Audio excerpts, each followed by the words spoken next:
This was on Nintendo's website on April 1st in '99.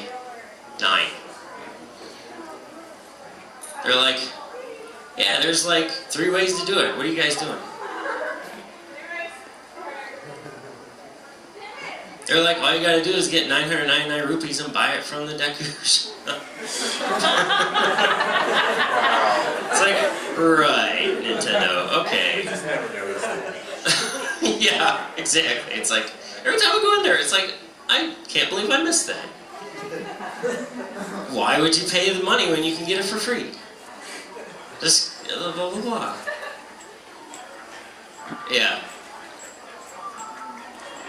Something, there's a treasure chest in a Deku tree. But, yeah, one of the other things where people were like, okay, the Magic Bean salesman has like a tattoo on his arm, and it looks like it says 1:01. So people are like, if you go to the Temple Time precisely at 1:01, the Triforce is going to be there. So I stayed up all night one night. And what you had to do is like, you go out of the marketplace, you smack the stone to see what time it is, and at the right moment you run back in and time is stopped. And then you can check the time on the other stone right there. Oh my gosh, it probably took like 3 hours to get to 1:01, and nothing happened. I was like, okay, I'm going to bed now, mad. There is some clips really, like it all started I think with like the beta versions of Ocarina of Time where there was actually footage released. Where is that? I think this is it.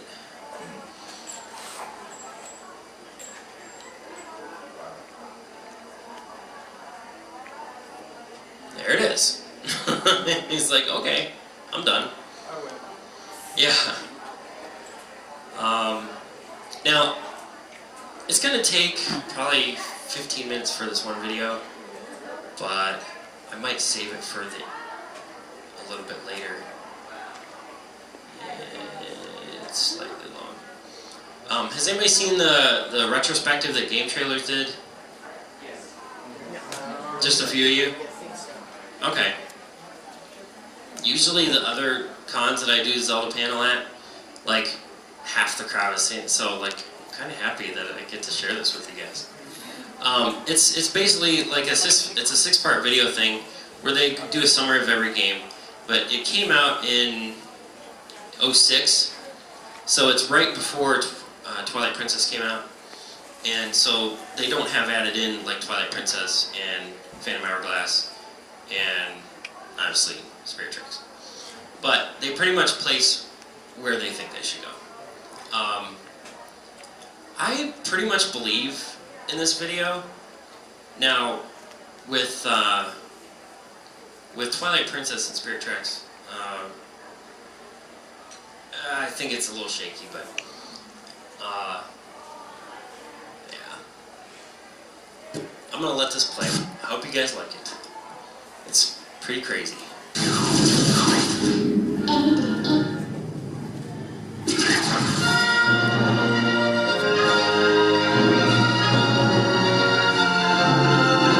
Boomerangs, bombs, dungeons, magic swords, puzzles, and green tunics.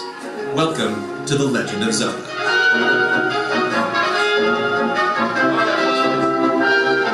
The reason I'm starting with part 6 is because it's going to take way too long to watch the whole thing. But this is what I think is really important out of the whole series. Warning: when discussing the history of Hyrule, very little can be considered absolute.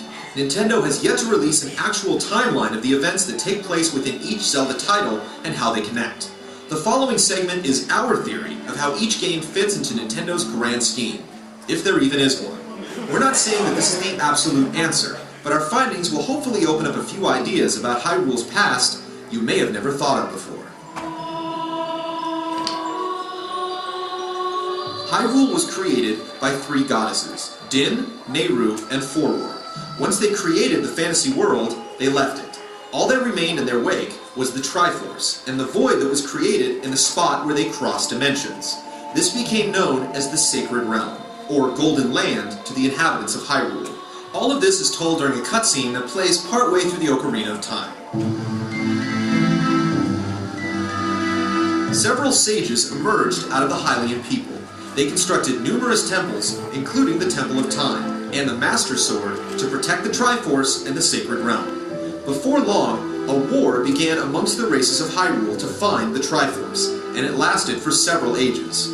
Eventually, the Minish grew sick of the never-ending conflict and created the Pickery Sword. This weapon was given to Gustav, a soldier garbed in green, who used it to stop the Long War. Gustav was dubbed King of Hyrule, and the Pickery Sword, or Four-Sword, was placed in a pedestal. Every 100 years, a swordsmanship tournament would be held, and the winner would be permitted to touch the legendary blade. Most of this information was first revealed in the Minish Cap for the Game Boy Advance. A number of theories, including our own, consider Minish Cap to be the earliest game in the timeline.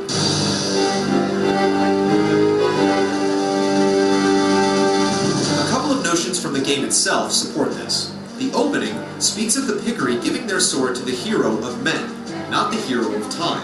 This turns out to be Gustav, who wore a green tunic but no hat. Our Link at the beginning of the story wears green but is hatless as well. Eslo, the malformed mage who catches a ride on Link's head throughout the adventure, crowns the lad with his own green cap once the wizard returns to his original form. Eslo says it suits Link, and the emerald cap would go on to become a staple of the heroes of Hyrule. The second game, which is similarly placed throughout multiple fan-created backstories, is the Ocarina of Time. It seems to feature the first appearance of Ganondorf, as the King of Hyrule doesn't seem to know about his evil intentions. Ganondorf was busy searching for the entrance to the Sacred Realm so that he could wield the power of the Triforce and rule Hyrule. But after years of finding nothing, he decided to trick the king into helping him. Every other Zelda title, except for Minish Cap and Majora's Mask, has mentioned Ganon in some way, shape, or form. If these adventures are chronological, Ocarina would have to be second in line. In 1998, Miyamoto also stated that the Ocarina of Time is the first story. This was about 6 years before the Minish Cap was released. After Ocarina, however, things get a little foggy. Majora's Mask obviously follows it, but after that, we've seen a surprising amount of variation. Some ideas end with the Wind Waker, and some with the original 8-bit games. The one we found to be the most compelling and confusing is the split timeline theory.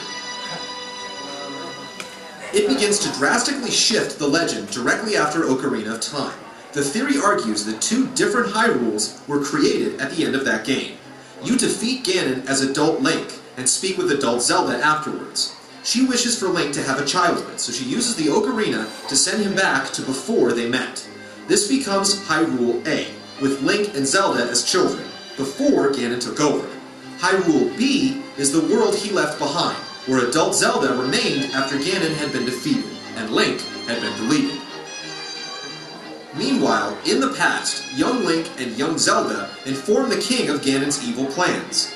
Link then leaves Hyrule before the war breaks out, in search of Navi, who left him in the Temple of Time. This brings Link to Majora's Mask.